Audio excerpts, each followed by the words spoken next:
Broilers are birds that are eaten for meat, and it's a nice delicacy for home, restaurants, hotels, institutions, caterers.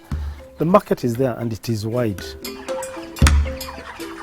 I've actually been growing broilers for many years, and the reason why I chose broilers is the turnaround time of my finance. In 8 weeks, I've got my money back. These birds drink a lot of water. In the cycle of the bird, well, for 35 days, you're looking at about 7 liters.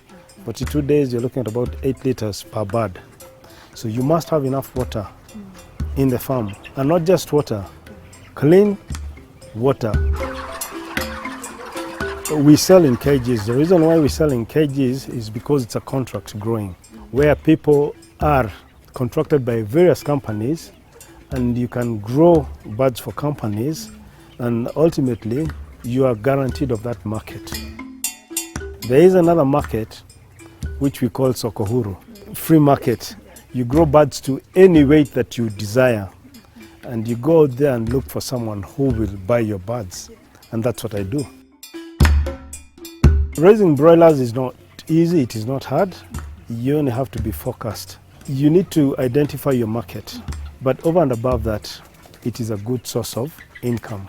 I've done it for many years, and this is what I'm doing, and I'm not about to give up.